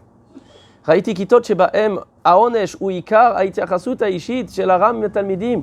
J'ai vu des écoles dans lesquelles le rapport essentiel qu'il y avait entre le rabbin, entre l'éducateur et les gosses, c'était la punition. Il n'y avait pratiquement que ça. Boker Tov, 100 lignes. Comment tu vas? Sors de la classe. Bon, alors tu rentres à la maison, viré. Pendant chez l'Olam. Raïti gam mosdot, j'ai vu aussi des mosdot. Chez Bahem, aonesh neafar gvar le ta'asiya. Que la punition, c'est devenu une industrie. Ta'asiya imechironim avec des prix qu'on voit au restaurant. Pasta mokremet. Shishim shekel, si tu dis un mot de travers, tu mets un coup de pied, tu restes à la récréation, tu fais ci, tu fais ça, il y a vraiment un mechiron. Itmakrouyot, il mène les gmachim avec des gmachim qui peuvent avoir des promotions. Moi je peux parler avec le Rav si tu veux. Raïti et Totam Ayeladim, que chez M, Ba'afsaka, je les ai vus ces mêmes gosses, quand ils sont à la récréation, dans la cour de récréation. Gam que chez M, Bachutz, le Misgeret, quand ils sont à l'extérieur, c'est ce gosse qui m'a jeté des trucs sur ma voiture, mesdames. C'est pas de sa faute. Gam keshem megiim elenu, et quand ils arrivent chez nous, écoutez bien ça, yel de chemed, des enfants magnifiques, bekoach shenefru, de force, ils ont été transformés, kimat bal kolcham, contre leur gré, les péré Adam, en sauvages. C'était des très bons gosses à la base. C'est vous qui les avez transformés en sauvages. Et après vous vous dites, tu vois, regarde comment ils se comportent, tu vois bien, qu'est-ce que tu veux que je fasse? Il faut bien que je punisse. Chasre mishmat, sans aucune discipline. La reine ayom, c'est pourquoi aujourd'hui, puisque toi tu vas aujourd'hui commencer ta carrière d'éducateur. Je te demande, écoutez bien, c'est pas à lui qui demande, c'est à vous toutes, à tous les éducateurs, je ne sais pas qui m'écoute. Mitranen elecha, je te supplie, que tu fasses tous les efforts possibles et imaginaux. L'ilmod d'apprendre l'Enaël qui t'a à diriger une classe, à plus forte raison une maison. C'est moins dur, mesdames, on n'a pas 30 enfants. Bli onashim, écoutez bien, sans punir. Vous allez me dire, bon, alors comment vous punissez, vous? Il dit, sans punir. C'est caché. Vous allez me dire, ah, c'est pas possible. Ne dites pas, c'est pas possible. C'est caché, c'est dur. Et regardez, Oulaï caché méod, même très dur. On n'a pas dit que c'était facile. C'est très dur. Aval Zef Shari, il vous le dit, ce gadol. Mais c'est possible. C'est possible. Yoter misé. Et plus que ça encore, Zeh c'est indispensable. On n'a pas le choix. El Echabrira, tu n'as pas le choix. El Echaderech Acheret, tu n'as pas d'autre option. Les Didi Barour Adavar Lachaloutin, pour moi, la chose est très claire. Ama Anishim, là il va parler de façon dure, je vous préviens, accrochez vos ceintures. Ceux qui punissent, Derer Keva de façon régulière. C'est pas moi. Emosé Melechet Hashem Remia. Ils font de leur service de Dieu une truanderie. Emitatzlim la avot caché. Ils sont fainéants. Ils ne veulent pas travailler dur. L'ilmod lechaner pour apprendre vraiment à éduquer. Ils ont la flemme. Je ne dis pas, mesdames, c'est vrai que dans notre génération, vous avez beaucoup de choses à faire. Vous êtes fatigués, je vous comprends. Vous devez travailler, vous devez éduquer, vous devez vous occuper des enfants, du mari, C'est dur. Mais on ne peut pas déformer la réalité, la vérité, à cause d'une difficulté. Et c'est pour ça qu'ils punissent. Parce qu'ils ne veulent pas, ils ont la flemme d'éduquer. Ils se mentent à eux-mêmes. La Torah, qu'ils éduquent à la Torah. C'est pas ça la Torah, mesdames. Les voies de la Torah sont des voies de plaisir. Et tous ces chemins sont des chemins de paix.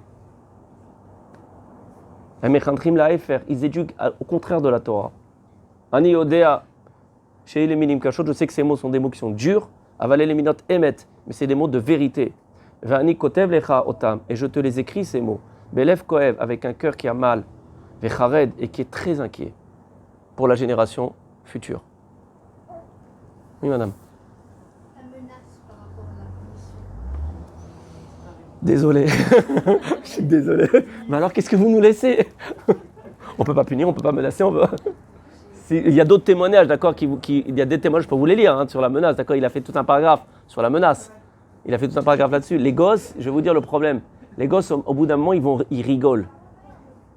Ils rigolent. Il a interviewé, d'accord, des gosses, je ne vais pas vous lire dedans. Il a interviewé des gosses. Qu'est-ce que vous pensez de la menace? C'est plus de la menace, alors.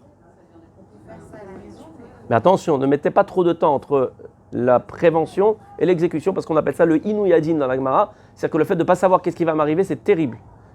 Vous faites, clac, paf, vous la mettez tout de suite. Je blague, bien sûr. Est-ce qu'on peut conseiller à nos enfants, il y a toujours des chamailleries à l'école, Oh là là. et plus c'est grandi et plus ça se chamaille, et moins il y a de hashgacha aussi. Est-ce qu'on peut conseiller à nos enfants, moi j'en ai une, avec une autre ça passe pas du tout dans sa classe, elles sont comme ça tout le temps.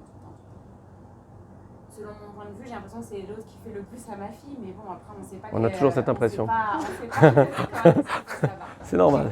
Vous êtes une bonne maman, c'est normal. Parce que moi, je le lui interdis, entre guillemets, pas de se défendre, mais je lui dis ne rentre pas dans les trucs, je préfère que tu ailles à la morale. Mais est-ce qu'à ce moment-là, par rapport à ce que vous avez dit, au lieu de dire, tu sais quoi, je vais le dire à la morale, et au final, la gosse, elle va se prendre une punition, est-ce que je devrais plutôt lui dire, au lieu de dire à la Mora, tu sais quoi, tu m'as fait, je te pardonne, je t'apprécie, et peut-être au bout d'un moment, la petite, elle va arrêter? Non. Je vais vous dire, ce que vous demandez, c'est quelque chose de trop dur. C'est trop dur pour un enfant. Déjà, pour nous, c'est dur. Alors, elle continue à On avait fait un cours là-dessus. On avait fait un cours là-dessus, non, ensemble? Sur le Vitour. Ah non, on n'avait pas fait ça. Ah, on n'avait pas fait ça ensemble. Parce qu'on avait parlé de Rachel Imenu. Rachel Imenu, c'est le Vitour. On avait montré une autre facette, peut-être, oui, une autre facette, sur l'importance des petites actions qui ne sont pas estimées, et qui ne sont pas reconnues et qui sont tellement extraordinaires. C'est trop dur. C'est trop dur ce que vous demandez. Je vais vous dire même mieux que ça. Je vais vous dire maintenant, d'accord, il faut couper. C'est marqué dans la Gemara, Avid inish dinar lenafshe, c'est-à-dire que Rabbi Nachman, l'halakha est tranchée comme Rabbi Nachman bar Yitzhak, nous dit que dans certaines situations, on a tout à fait le droit de faire justice soi-même. Si vous n'y perdez rien et que vous pouvez maintenant... Bien sûr, elle se fait frapper. Non. Attention, c'est quand, je vous parle quand vous êtes agressé. Je ne parle pas de vous venger, attention, c'est pas pareil. La vengeance, c'est autre chose. C'est interdit dans la Torah, la vengeance. Mais se défendre, au final, elle peut y perdre. Mais se défendre, oui. La gosse, elle est répétée et personne ne saura ce qui s'est passé avant. Bah écoutez, elle donnera sa version. Elle dit, bah, c'est elle qui m'a tapé en premier. C'est sa parole contre la sienne. Et si elle vous dit, elle n'a pas le droit de réagir, d'accord, alors là, vous pouvez dire, écoute, ma chérie, il faut te défendre, mais au minimum. C'est-à-dire, tu la pousses, tu la repousses. Tu n'as pas besoin de lui mettre une tarte, quoi, non plus. Vous voyez ce que je veux dire? Mais bien sûr qu'elle a le droit de se défendre. C'est marqué là-bas, hein, il y avait un cas qui était dans l'Akbara où il y avait deux choutafim qui avaient un puits. Ils avaient un puits, un jour c'était toi, un jour c'est moi qui puise dans le puits. Vous savez, ils avaient un puits en shoot-foot. Comment on dit shoot-foot en français? Je perds mon français. En partenariat, voilà, en association, c'est ça. Et puis l'autre, il arrive et il puise, c'était pas son jour. Il dit, oh, qu'est-ce que tu fais? C'est du vol. Continue. Alors il a frappé. Ils sont allés devant le Beddin Bar. Et l'autre, il attaque au Din Torah. Ouais, parce qu'il a frappé. Rabbi Nachman Bar Yitzhak, il a dit, s'il avait une sandale, il aurait pu lui mettre 90 coups sur la tête. Qu'est-ce que ça veut dire, ça? Il lui vole son truc. Bah, va au Din Torah, mais en attendant, il va me vider mon puits. De là, on apprend qu'on a le droit de faire justice soi-même, mesdames. Même si on vous a volé un objet, c'est marqué dans le Shulchan Aruch, vous arrivez dans la maison de la personne, vous voyez votre objet, vous êtes sûr à 100% que c'est votre objet. Attention, il faut être sûr à 100%. Vous avez le droit de le prendre. C'est votre objet. Parce que vous savez, si vous maintenant faites un truc, vous ne pouvez pas prouver, d'accord? Oui, c'est marqué comme ça. Hein, donc vous voyez, on a le droit de se défendre. Ça pour vous dire qu'on a le droit de se défendre. Vous comprenez ici, la lettre de ce Gadol, elle est tout à fait frappante. Ça, si vous voulez, c'est l'antithèse, c'est ce qu'il ne faut surtout pas faire dans la soi-disant Mishmat. C'est pas ça la discipline, mesdames. Donc, Baruch Hashem, il nous reste un quart d'heure. Je voudrais vous lire maintenant un exemple de oui, ce qu'il faut faire. Alors, si la discipline, c'est pas ça, si la discipline, c'est pas la punition, si c'est pas les menaces, si c'est pas, je sais pas quoi, les sanctions, les critiques, les reproches, non, surtout pas. À la maison, c'est possible, on peut ne pas faire On peut. discipline. Vous êtes dans les caves Zechout, les Talmud et Torah. Vous avez raison, il faut être dans les caves Zechout, c'est vrai. Un système. Il n'y a pas un cheder. Non, vous pouvez pas lutter, c'est impossible. J'ai déjà essayé, ça sert à rien. Ou une école ou un séminaire. On vous écoutera, personne vous écoutera, ça sert à rien. Ça sert à rien. Non, pourquoi je vous dis ça alors? Pas pour vous déprimer, pas pour refaire le monde. C'est pour que vous me donnez 2 millions d'euros pour que je fasse un tableau tendance, pas vrai? C'est juste pour vous dire, n'en rajoutez pas une couche. Vous voyez, le gosse, là, il est revenu du Talmud Torah, il est avec la tête comme ça baissée, d'accord, une tête de Tisha B'Av, d'accord, le Rav, il m'a jeté de la classe. Un autre parent, qu'est-ce qu'il aurait dit? Qu'est-ce que t'as fait? Pourquoi? Ça fait 10 fois que je te dis pas faire ça. Attends. Vas-y, rajoute une couche, vas-y. Déjà, il s'est fait déchirer, vas-y, déchire-le encore plus. Alors, je ne vais pas non plus dire, ah ben ton rébé, c'est un tordu, machin truc. Non, c'est pas bien de faire ça. Il ne faut pas discréditer le rébé. Parce qu'après, vous l'envoyez maintenant, tout ce qu'il va prendre à l'école, ça va entendre les oreilles, ça va sortir de l'autre. Il va lui expliquer maintenant le chumash, qu'est-ce qu'il a fait Yosef Hatzadik. Pour lui, Yosef Hatzadik, il va l'associer avec le rébé, donc c'est pas bon. Okay, donc je ne peux pas discréditer, mais je ne vais pas non plus rajouter une couche, comprenez? Donc il faut que je marche sur des œufs, vous comprenez? La problématique, c'est pour ça que je vous dis que la réalité, elle n'est pas à l'Is au pays des merveilles. Malin, ça. Donc il faut que nous, on arrive à rééquilibrer. D'accord? Donc le gosse, il est venu, je ne lui ai pas donné une récompense parce qu'il a été viré de la classe non plus, vous comprenez ce que je veux dire? Mais je l'ai pris normalement, je lui viens faire un câlin à papa, comme d'habitude. Je lui dis, bon, Beseder Hashem Yazor Yetov. Ça ira, Bezrat Hashem. Je ne l'ai pas, d'accord, vous voyez? Excusez-moi. Je vais prendre un exemple concret. Moi, j'ai ma fille de 15 ans, elle est dans une nouvelle école et elle a une prof qui est ancienne, qui est même. Bon, elle a l'air dure, ça va. Et elle a l'habitude de faire sortir, il y a un Pour un oui ou pour un et non? elle fait sortir.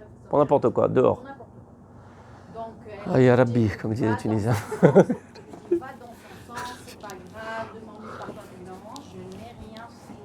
C'est pas grave, va dans son sens, demande pardon. C'est pas grave, elle a un certain âge. Mais est-ce que j'ai le droit de lui dire ça?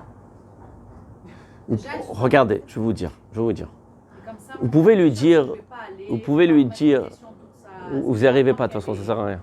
Ça sert à rien, vous n'y arriverez pas. C'est peine perdue, moi ça fait longtemps que j'ai arrêté. Au début, vous savez, j'étais très chaud comme ça, plus vous apprenez, plus ça vous fait mal. Quand vous voyez les erreurs, ça fait très mal. Non, c'est peine perdue d'aller essayer de changer le système, ou pas changer le système, ou pas changer le monde, ni le système, ni un Ben Adam. Alors qu'on arrive à se changer soi-même. Alors ce qu'il faut faire dans ces cas-là, vous savez, il y a une expression en hébreu qui dit « Al tiye tzodek tiye chacham ». Si c'est dans ce sens-là, et dans cet esprit-là que vous lui dites ceci à votre fils, ça va. Parce que vous comprenez, l'essentiel du dégât, c'est le tadmit. L'essentiel du dégât, quand vous punissez en permanence, c'est de rentrer dans la tête de l'enfant que c'est un sale gosse, ou que c'est une sale gosse. Et là, vous comprenez, après, c'est un cercle vicieux. Ah, j'ai été viré, je suis un sale gauche, je suis un sale gauche. Je fais des bêtises, je fais des bêtises. Je suis viré, je fais des bêtises. On n'en sort pas, d'accord? Donc, vous lui faites un petit clin d'œil. Ma fille, d'accord, je comprends. Je sais que cette morale, elle est un peu dure. Voilà, voilà. Sans discréditer la morale. Sans dire c'est une débile, elle comprend rien au trinour, d'accord? C'est pas ça qu'il faut dire. Même si c'est vrai. Il faut couper.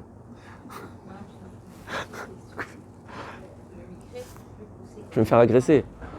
Quand il y a un micré de neige qui est et qu'on a un enfant, par exemple. C'est moins mésique. Ouais, non, mais ça- Moins mésique. Moins mésique, mais alors, par exemple, un cas. On est tous des sales un gosses, enfant allez. qui revient très sourire de ça. Ça veut dire qu'il a. Ouais. Là, moi aussi, la nourriture, c'est l'enfer. M. Sony Montano, il prend ça très dur parce qu'il Vous voyez n'a pas l'habitude Vous voyez d'avoir des onachim spécifiques. Baruch Hashem, C'est un bon enfant. c'est bon signe. C'est bon signe. Il prend ça très, très dur. C'est le revers de la médaille. Les miens aussi, c'est pareil. Comme ils ne sont pas habitués à être punis à la maison, ils prennent très très dur le Onashim. Au bout d'un moment, ils sont habitués que bon, écoute, il y a la maison, il y a le Talmud Torah. Ça va. Lui expliquer qu'on comprend, ça suffit parce que des fois, Bien sûr, il faut l'écouter, il faut le comprendre, mais il ne faut pas discréditer la Maréchet. Il ne faut pas la discréditer. Il faut dire, écoute, je crois que ça passe très bien, ça. Ils sont un peu durs. Ils sont un peu durs, tu sais mon fils. Moi aussi, je dis un truc qui est vrai aussi. Écoute, tu sais, le Rebbe, il a 30 élèves dans la classe, mon fils. Donc c'est un peu dur, tu comprends? Ok, moi je sais que tu es tov, que tu es un bon garçon, que tu t'es pas mis de caverne de faire le rat, et que des fois un peu le Tzarara, il est messitotra. Vous pouvez lui dire, petite, haha, comme ça, mais très douce, d'accord, en passant. s'ils sentent que justement, il n'a rien fait. donc Il n'a rien en fait. disant, Hein. C'est l'enfer, Vous savez combien de fois j'ai entendu ça? Bon, c'est vrai aussi qu'il faut quand même relativiser. C'est vrai aussi que les enfants, des fois, ils ont l'impression qu'ils n'ont rien fait. Non, mais dans le micré où ils ont vraiment rien fait. Parce qu'ils ne sont pas mésides. Il y a un neige de la Kita, mais lui, il a vraiment rien fait. Dans ces cas-là, vous pouvez peut-être lui expliquer quelque chose de plus intelligent. Vous pouvez lui dire que, tu sais, mon chéri, il y a un intérêt, il a des avantages et des inconvénients de vivre en société. Nahon, c'est vrai que quand on vit en société, quand on est dans une kita, alors c'est vrai que des fois on peut être puni alors qu'on n'a rien fait. Mais c'est vrai que d'un autre côté, tu vois, le fait que tu es avec la kita, des fois ça te permet de faire des tioulim avec des copains. Tu vois, si tu n'étais pas dans la kita par exemple, si tu vivais pas dans une kita, dans une société, ben, si tu allais faire ton tioum tout seul, tu t'ennuierais, ce serait pas marrant. C'est peut-être ça une notion qu'il faut l'expliquer. Quelquefois, le fait de vivre en société, ben, il y a des avantages et des inconvénients. C'est des choses qu'il faut savoir accepter. Vous voyez? Des fois, oui, on est puni pour les autres, mal à ça. Mais attention, il y a aussi des bonnes choses qu'on a des autres.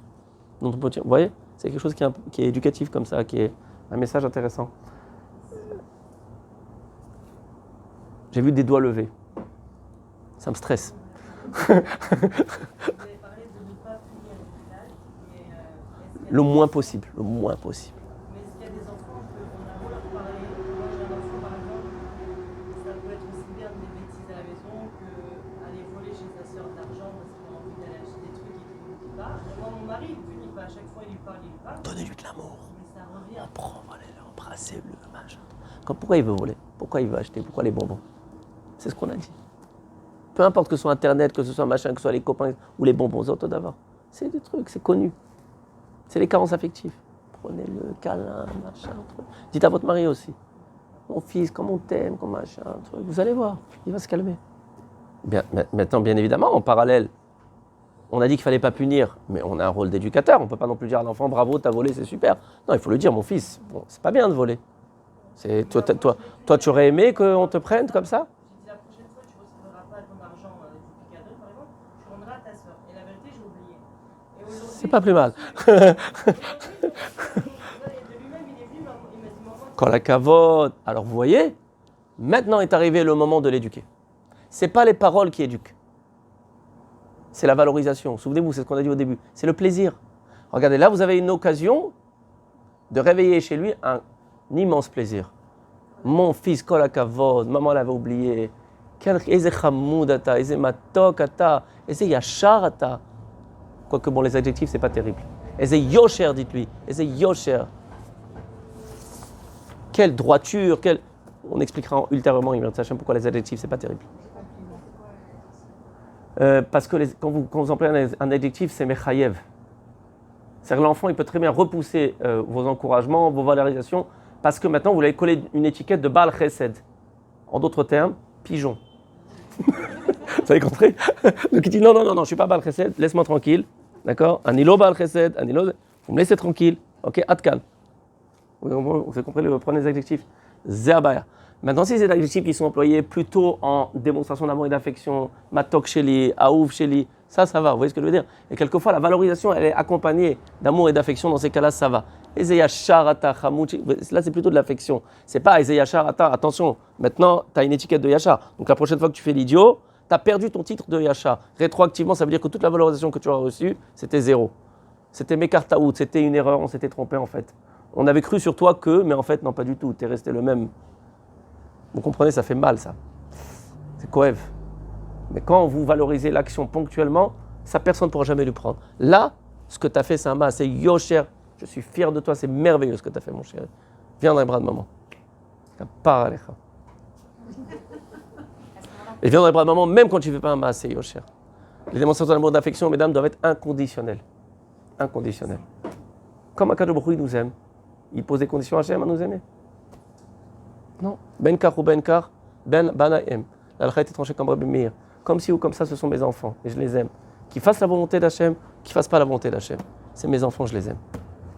La khlifam beuma acheret yefsha. On ne peut pas les remplacer par un autre peuple, c'est pas possible. C'est mes enfants. Question? Non.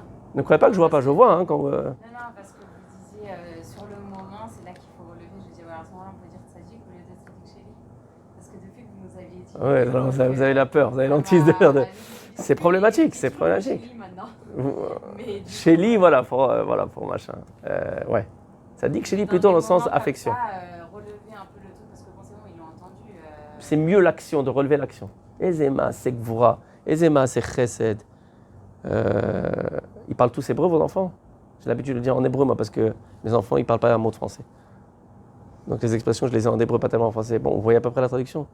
Quelle action de droiture tu as fait, mon fils. Quelle belle action tu as fait, comme c'est beau ce que tu as fait. C'est comme ça qu'on éduque. En d'autres termes, un enfant qui a tendance à ne pas être honnête, à voler, si vous voulez l'éduquer à être droit, recherchez à la loupe le moment où il sera droit. Et ça arrivera. C'est pas possible un enfant qui est jamais droit, qui vole tout le temps. C'est pas possible d'avoir casé. C'est vadaï qu'à un moment ou à un autre, il va faire quelque chose de droit. Même un tout petit truc. C'est là qu'il faut l'éduquer. Plutôt que lui montrer là où il n'est pas bécéder. Avec, vous savez, le fusil à lunettes, j'attendais, paf! Non! Essayez de regarder quand il est bécéder. Quand il n'est pas bécéder, fermez les yeux, j'ai rien vu. J'ai rien vu. Ah! Et un peu de lumière repousse beaucoup d'obscurité. Après, vous allez voir, il va avoir du plaisir à être droit. Donc pourquoi vous voulez qu'il vole? Il va avoir ses câlins, il va avoir ce plaisir à être droit. Ça y est, il va revenir tout seul. J'ai rien vu, mais je peux recadrer. Alors comment vous recadrez si vous n'avez pas vu? J'ai rien vu. J'ai rien vu, mais paf! Si je vois rien, alors continue. Et que quand il fait bien loin, bravo. Oui, il y a des moments où vous êtes obligé de recadrer, ouais, c'est vrai. Il y a des moments où c'est urgent, on va dire, où bon, il y a une nécessité de recadrer. Ouais. Mais comme vous l'avez bien dit, attention, recadrer, pas critiquer, pas punir, pas crier, pas réprimander, recadrer. Recadrer, c'est guider. Guider, c'est simplement dire à l'enfant, chérie, c'est pas correct. C'est pas correct, pas tu n'es pas correct. Et quand je le dis, je suis absolument calme, parce que vous comprenez que l'intonation aussi, elle joue énormément. Si je lui dis, chérie, c'est pas correct, ça veut dire sale gosse. Nous, moi, méchané ce que je dis, vous comprenez? Il faut que de l'intérieur, je croie à ce que je dis. Je ne suis pas maintenant stam en train de faire un targil parce que je l'ai vu dans le livre, vous comprenez? Chérie, c'est pas correct. Au fond de moi, je t'aime, kapar alecha, t'es un super gosse, t'as une neshama extraordinaire. Mais là, t'as fait quelque chose de pas correct, ponctuellement. Mais c'est pas toi. Je sais que c'est pas toi. Il faut en être convaincu, mesdames. Vous en êtes convaincus ou pas? On le dit tous les matins. Elokai neshama shenatata bi teorai. Alors c'est que la mienne et celle du gosse. Non, elle n'est pas théora, c'est neshama. Ils sont toutes des neshamot théorot. Am Israël, vous savez d'où on vient? Le Kadosh nous dit la nefesh, la neshama. Notre neshama, elle vient du chelek elokam imal. Si on savait qu'est-ce que c'était les neshamot, et notre propre neshama à nous-mêmes, comment on s'estimerait? Comment on estimerait nos enfants, notre mari ou notre femme respective? C'est pas shoot quelque chose d'extraordinaire. Et même le chelek abahami, parce que vous savez qu'on a deux neshamot. On a le neshama qui est le chelek eloki, le nitzot eloki. On a une neshama qui est le chelek abahami. Eh bien, même dans ce chelek abahami, pour le peuple d'Israël, je ne parle pas des goïm, même dans ce chelek, il y a quelque chose de bon. Il y a toujours quelque chose de bon chez un ben Israël, chez une bat Israël. À plus forte raison, si c'est Mon fils.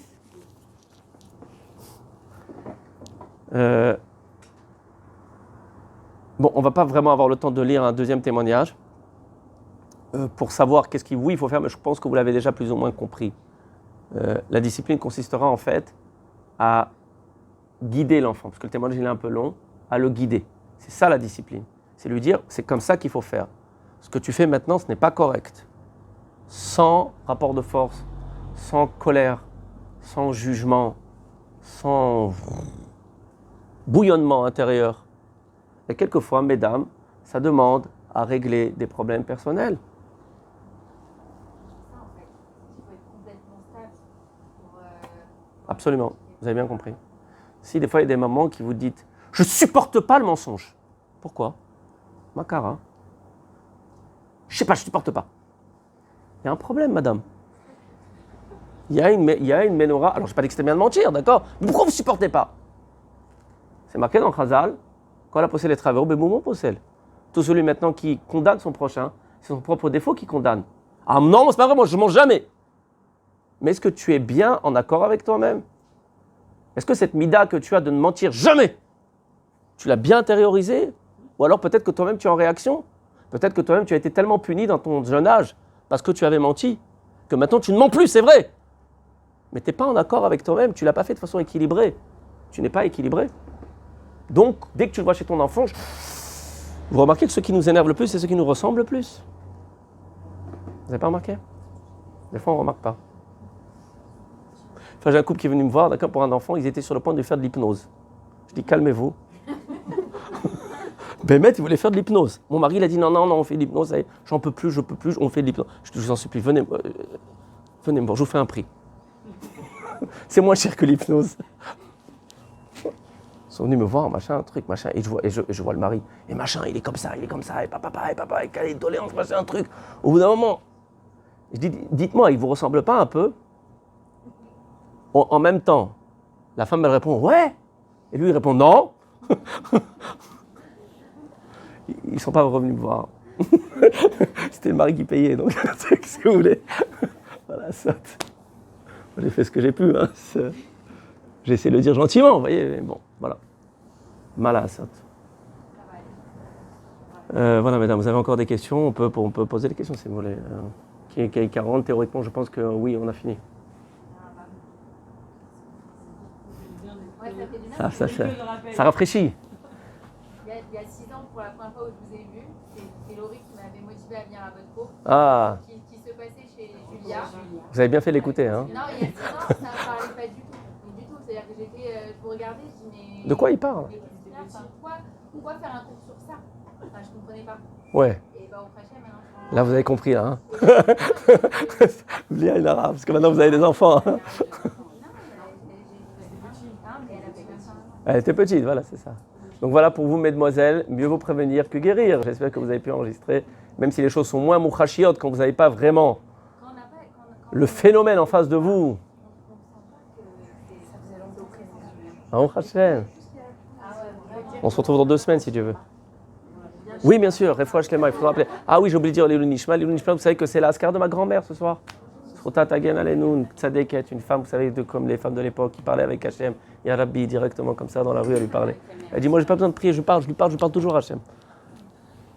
Zechrona Livracha, Leilou Nishma, Ginette Bat Clémence. Et Refouach Lema de Yaakov Ben Miriam. Yaakov Chour Ben Miriam, moi je l'avais vu sur le message. Et aussi Nicolas Ben Sonia. Excusez-moi. D'accord.